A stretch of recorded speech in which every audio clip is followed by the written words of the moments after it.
Hello everybody, welcome to another episode of What's Up with Dota. So it seems that Valve has finally released patch update 6.87. Look at the picture there, Rubik waving goodbye to the fire because that represents Icefrog waving goodbye to all the flame that he received from not releasing this patch sooner. But let's get started. So of course I'm not going to go through the whole patch, but I'm going to go through the main important ones, the changes. But let's get started. First we have the general tab here, in which they reworked ranked all pick. Before the picking phase begins, there is a 15-second voting phase to ban heroes. Each player votes for a different hero. Afterwards, half of the heroes that were voted on will be randomly selected and banned. So this is basically just a mini captain's mode where people vote on heroes and half of them randomly get banned.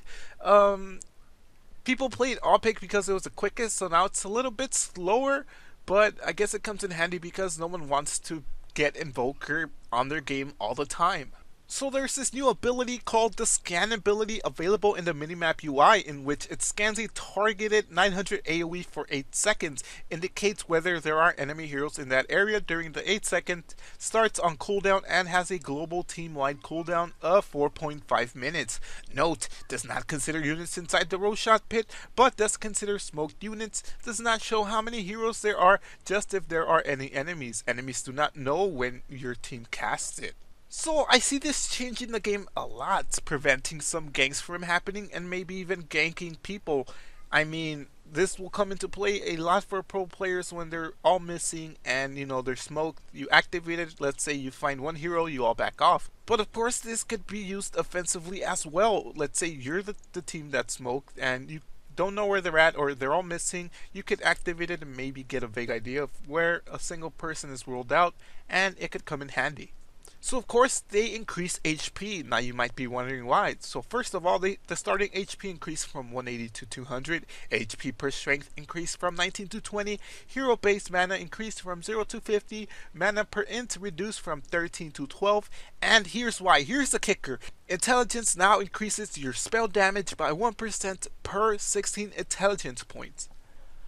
League of Legends, anyone? So basically in League of Legends you have this thing called AP. The more AP you have, the more damage you do with your spells. Now Dota has intelligence, and the more intelligence you have, by every 16 intelligence points your damage increased by 1%. So what comes into mind is that now carries or right clickers are not the only ones that can carry. In League of Legends, the ADCs, which is what they're called, they're not the only ones who carry. Magic dealers could also carry. And now in Dota, the more damage you have, the more int you have, the more damage you do. So spellcasters like Zeus, as if they can't carry yet in early mid game, they could possibly carry in late game also. Here's another update. Tier 2 towers damage now provides the same damage as Tier 3s, and towers now grant an armor aura to allied heroes. Tower true sight range reduced from 900 to 700. Basically more League of Legends crap. Now it seems it's harder to dive tier 2 towers, and mid game you want to dive someone, now it's possibly harder because of the armor aura.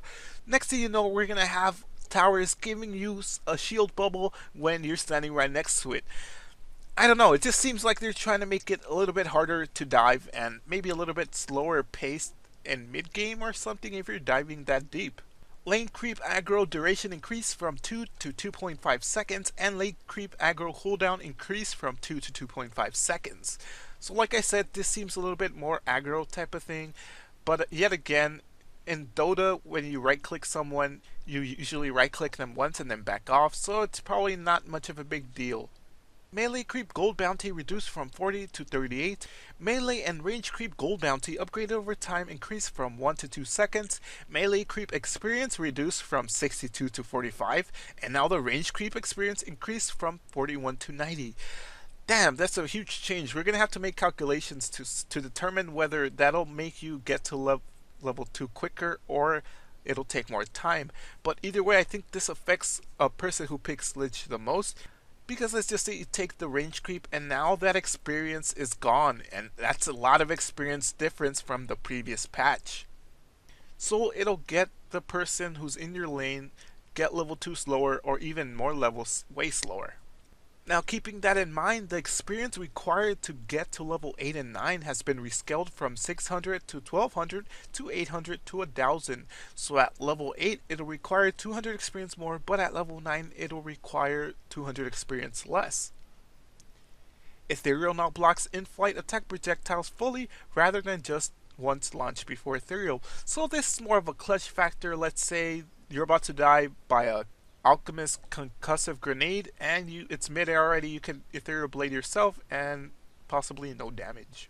The large centaur camp now spawns 2 centaurs instead of 1, so jungles will now have more gold and more experience if you get that camp, but of course it's going to be harder to kill as well.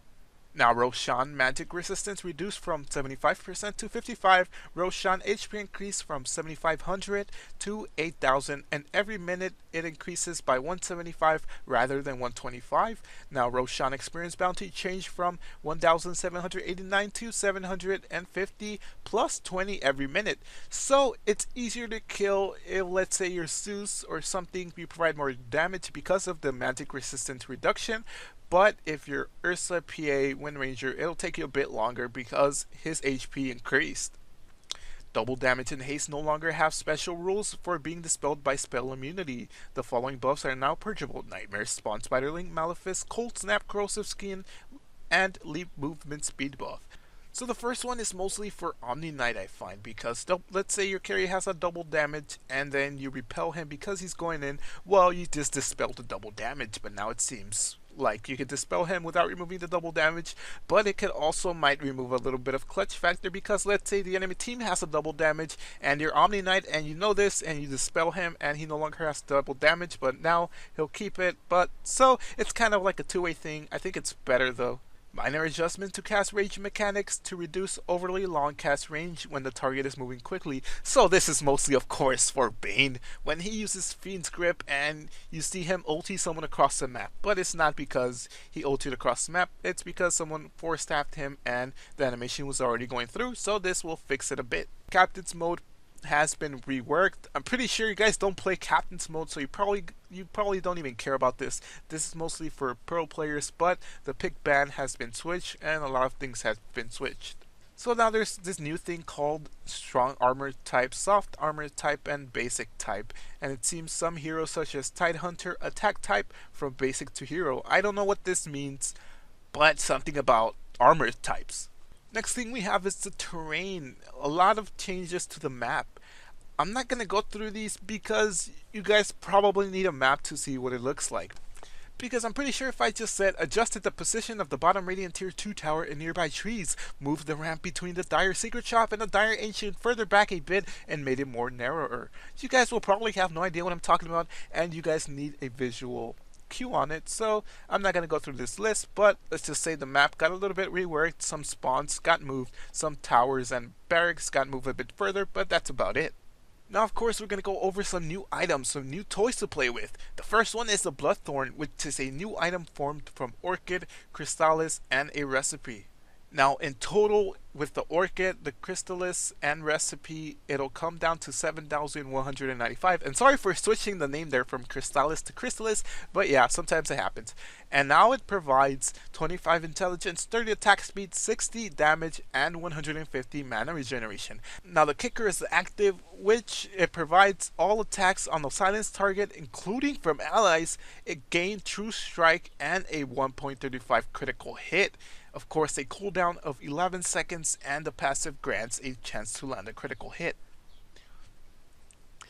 So this is crazy. Basically, let's say there's a Phantom Assassin, a PA, you activate this on her, and everyone will be able to hit her for the duration of the silence. And it will also provide a chance to land a 1.35 crit.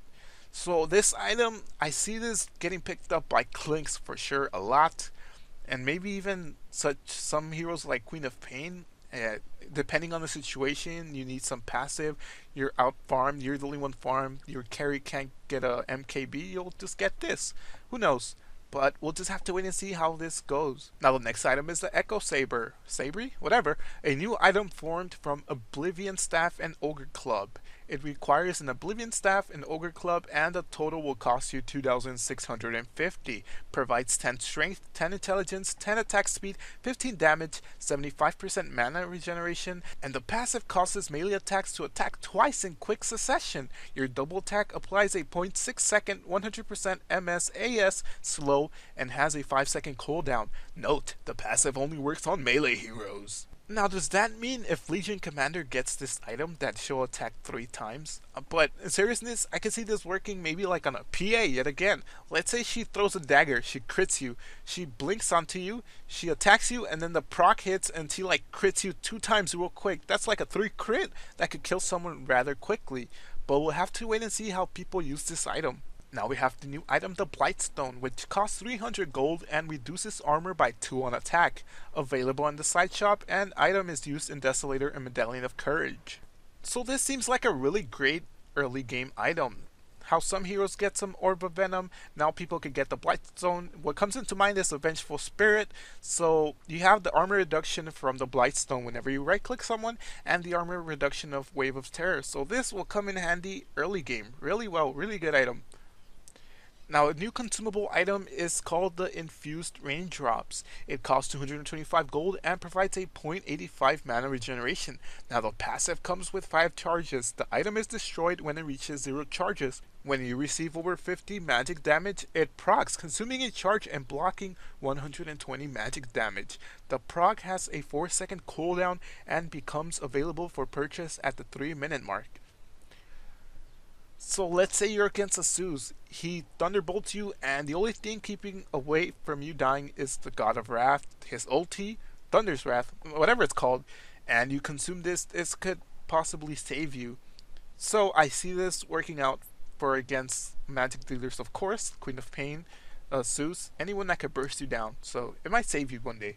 The next item is the Windlace, which is a new item that costs 225 gold and provides 20 movement speed. Available in the side shop, item is used in drums and mules. Multiple instances don't stack. So even if you're not building it in a drums or Yule Scepter, I could see this for ganking heroes such again like Vengeful Spirit, Venomancer, maybe get some Tranquil Boots, and you just buy this just to move around quicker around the map. And of course, you know, you could just use it to buy drums and Yule Scepter later on, but seems like a good early game item. The next item is the Tome of Knowledge, a new consumable item, which costs 150 gold and grants you 425 experience. Starts out of stock, increments stock every 10 minutes. Wow, so I can see this being used in a very clutch situation. Let's say they're about to push, you need one more creep or something, or let's say you're Zeus, but you had to TP back because you were low, and you just buy this, get level 6, and you're able to kill someone. So this is more like a clutch factor. I'm not sure people would buy this unless they need it for like a level 2 ulti, level 1 ulti, or level 3 ulti, a game changer, you know. But we'll see how this plays out. Now, the Hurricane Pike is a new item formed from 4 staff, dragon lance, and a recipe. Now, the recipe costs 250, and with everything, a total comes out to be 4,375. It provides 20 agility, 15 strength, 10 intelligence, 4 HP regeneration, and 130 attack range. Active. When used on an enemy, it pushes you both away from each other, 450 units each, and allows you to attack that target without range restrictions for 4 attacks for a maximum of 5 seconds. Does not give vision over the enemy. Works normally like 4 staff when used on self or allies. The cooldown is 14 seconds, and the cast range is 400 when used on enemies and 800 on allies and self.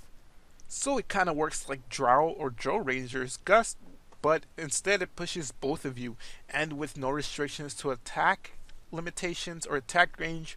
Maybe you're able to move for 4 seconds and attack them at the last second, because it only lasts for 5 seconds. But we'll see how this clutch factor works out to be, because it's an item that will require a lot of positioning and thinking about positioning, so we'll just have to wait and see how this turns out. Now, of course, there's some item changes. Again, I'm not going to go through all of them because some of them are just insignificant with just some damage, a little bit less damage, a little bit less cooldown or whatnot, but we'll have to go through them. Now, of course, the first item is the Abyssal Blade, which now requires a Basher, Vanguard, and a 150 recipe. The cost has been reduced by 350 gold from 6,750 to just 6,400. It now provides 60 less damage, but it gives you 250 more health, 15 HP regeneration, and damage block, which provides 100% to block 40 to 20 damage from melee range wielders. So Abyssal Blade is no longer for damage, but just for the active stun, which is called Overwhelm. So of course people are going to be getting this item just for the active, and you know, it makes you a bit more tankier, but it's not going to give you that kill factor. It's just for the stun lockdown, which I think people will still buy because that lockdown is very, very good. The next item here is the Blade Mail, which I'm pretty sure it's going to be picked up way more, and it's becoming way more viable. The Blade Mail now returns damage before any kind of reduction and returns it to the same type as it was received. No longer ignores spell immune enemies. So what this means is that, let's say a PA is coming at you, you activate Blade Mail, she activates BKB, well, that doesn't matter anymore. As long as her damage is physical, it'll return the physical damage to her. Now, of course, let's say in a different situation, it's a Zeus. You activate Blade Mail, he has a BKB, he activates BKB, and he Thunderbolts you. It's not going to do anything to him because he has a BKB, and the damage he's dealing with is magic. So again, I could see this being picked up a lot against melee heroes and carries, basically, because BKB no longer protects them from the damage. Now another item that got reworked is the Dragon Lance, which now requires an Ogre Club and 2 Band of Elven Skins instead of a Ogre Club and Quarterstaff. The cost has been increased by 25 gold, but now the item provides 5 more strength and 15 agility, but at the cost of the 10 attack speed and 10 damage. Now, of course, the Yules and the Drums of Endurance have changed, in which now they require the Windlace. The Drums of Endurance has been decreased by 75 gold, but at the cost of the 75 gold, you lose 6 agility, but gain 3 HP regeneration. Now, for all my support players out there, the cost for the Flying Courier has been reduced from 200 to 150, so now you have 50 gold to spare as the early items. Now the next item is the Lotus Orb, which now has a better way of building it, or a better pathway to building it, I should say. It now requires an energy booster instead of a 900 gold recipe, and the HP regeneration increased from 5 to 6. So what this means is, I see this getting picked up by more support players when they build Arcane Boots. They can now disassemble the Arcane Boots and build into a Lotus Orb, so that's really good. Now here's another change for my support players. The Observer Awards have been changed. The gold experience rescaled from 50 to 100 to 100 to 25. So now you gain 50 more gold when you destroy award, but 75 less experience. The duration reduced from 7 to 6 minutes, and the restock interval reduced from 180 to 150 seconds, and the cost reduced from 75 to 65. So basically, you're saving 10 extra gold in the early game, or 20 if you buy both wards. So now you have more gold in the early game, and you might be thinking, well, I'm going to be saving 10 gold for every ward I buy. But sadly, with the cooldown being 30 seconds earlier, you're going to be spending more time buying wards if you're a good support player. So the next item that got a rework is the Silver Edge, which now requires a Shadow Blade and Ultimate Orb instead of a Shadow Blade, Sage, and a recipe, and it can now be disassembled. The cost has been reduced from 5,450 to 4,800. Now of course it provides 16 less strength and 2 less damage, but that comes with 15 all stats. So in general, I think this is good. It'll make you a bit more tankier overall. Whenever you get rid of a recipe and it's allowed to be disassembled, it could allow more pathways. Now we're here at the heroes section. Now of course, again, I'm not going to go through all the heroes. I'm just going to go through all the important changes for the heroes. First we have Axe, where counter helix damage type from physical to pure, and counter helix damage reduced from 100, 135, 170, 205, 290, 120, 150, and 180. So it seems like he got nerfed, but in reality he didn't, because the switch from physical to pure is really huge. First of all, it's ignoring armor, and second of all, it could possibly go through Ghost Scepter and other items.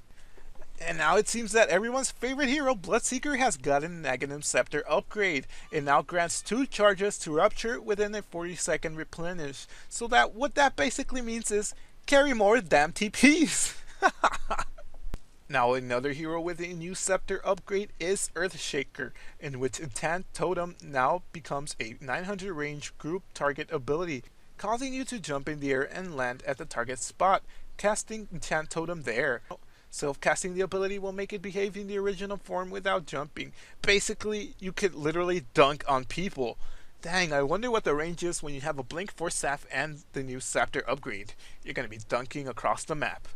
Now the next on the list is Gyrocopter, in which the new Scepter ability adds a side gunner, fires an automatic attack at random enemy units within 600 AoE every 1.4 seconds. Same firing rules as Rocket Barrage, but does not attack while invisible and is disabled by break.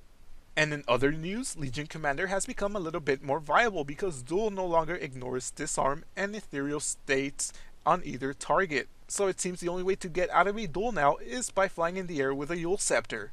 Now Mirana has a new Scepter ability as well. Now it's not what you're thinking, a longer duration for her ultimate. It now passively triggers Starstorm every 8 seconds. If there are no units to affect, the spell waits until there is an enemy nearby. Does not trigger if the enemy does not see you, provides procs are disabled by break. Now, if you have the Aghanim Scepter, it seems like Mirana is more of a pushing hero because that 8-second proc is really good and you'll be able to chase down heroes as well. It seems like you'll be doing a lot more in team fights.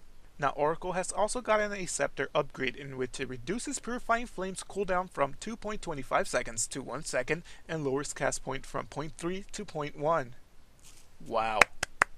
Now let's see if this next Scepter upgrade makes this hero viable once again. Storm Spirit causes Electric Vortex to be a 475 AoE ability around your hero. Requires vision over the units to affect them. And last but not least, the hero with the new added Scepter ability is Winter Wyvern, which causes Arctic Burn to be toggled and drains 40 mana per second. Activation mana cost is the same as the current 120, 110, 190 and no longer has limit on number of attacks per target. Either way, what do you guys think about this new patch? Are you guys excited for it? I'm still a little bit iffy about it because of the changes with the tower and the new little mini-map thing. Who knows, it might work out well, but what do you guys think? Either way, that's it for today. If you liked the video, give it a like, comment, subscribe, but I'll catch you guys next time.